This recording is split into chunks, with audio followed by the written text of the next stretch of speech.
Okay, so for all of this to work, you talked about the importance of data. So what KPIs do you use, and when do you sort of like say, okay, okay, this is not working? So which KPIs will sort of like tell you, okay, move on, do something else?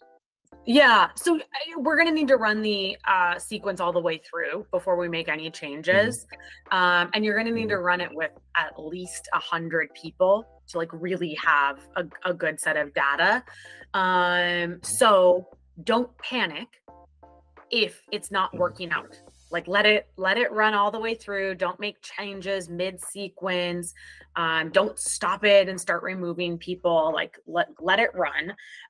But on the flip side of that, don't take a boil the ocean approach and feel like you need to, in that first like 30 days, contact all 5,000 accounts in your territory.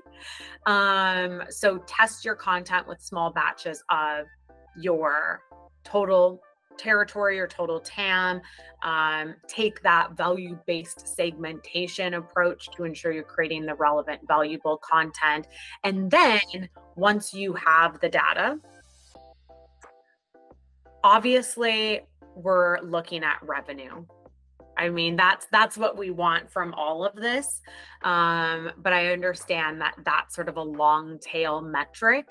And often when folks are building outbound sequences, they want something that's a little bit more immediate. Like how do I know if this is working now when I can't wait for the 90-day sales cycle to see if the meetings that were set become opportunities that become revenue.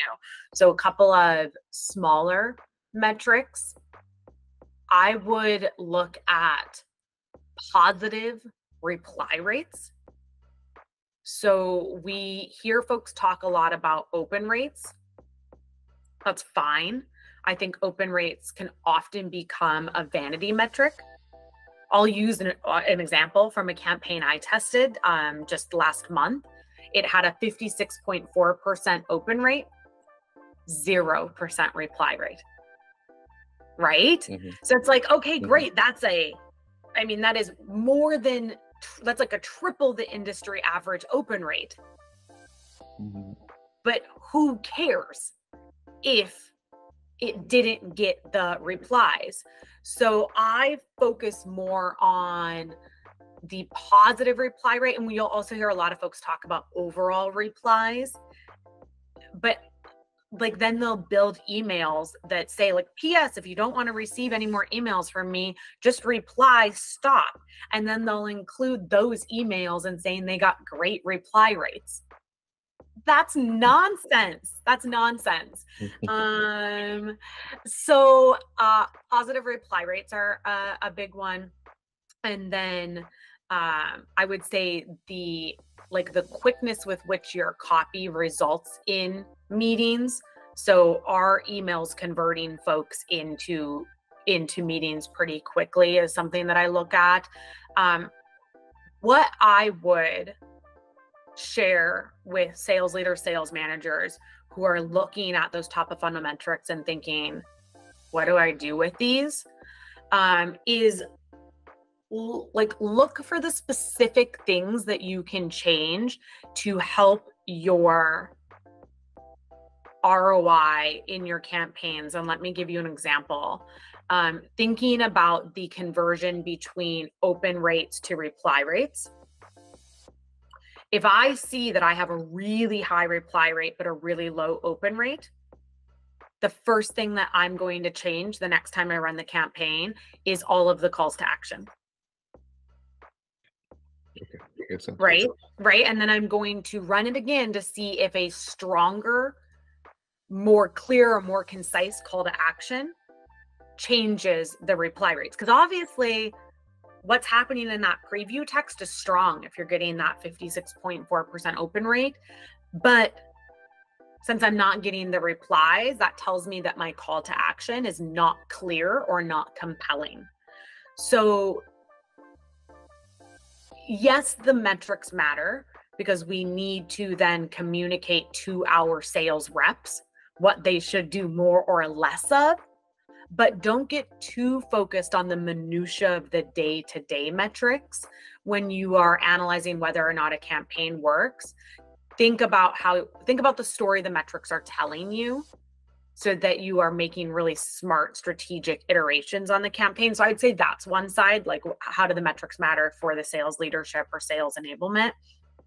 I would say the other side that I really, really look at is the number of new prospects that are being added to sequences on a weekly basis and the percent of on-time steps.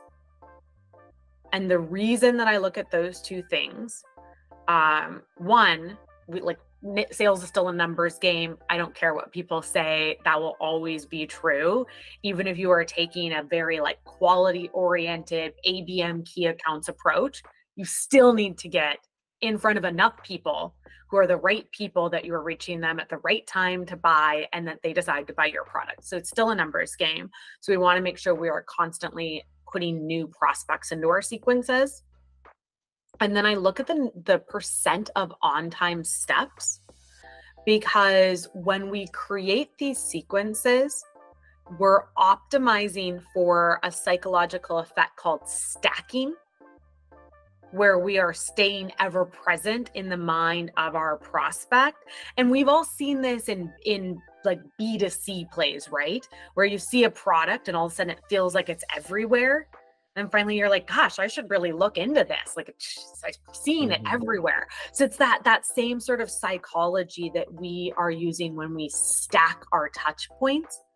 And if your reps are getting overwhelmed with too many touch points, they're going to lose out on the stacking effect because they're going to start delaying their outreach, or they're just going to start cutting it. And you see this most often with them just cutting the cold calls. And instead, like you'll look in your SEP and it's just like the disposition was like, didn't reach, right? And that reduces the overall effectiveness of the campaign, obviously. And it also mucks up your data because you don't really know what was happening because they started skipping steps and they stopped doing steps on time.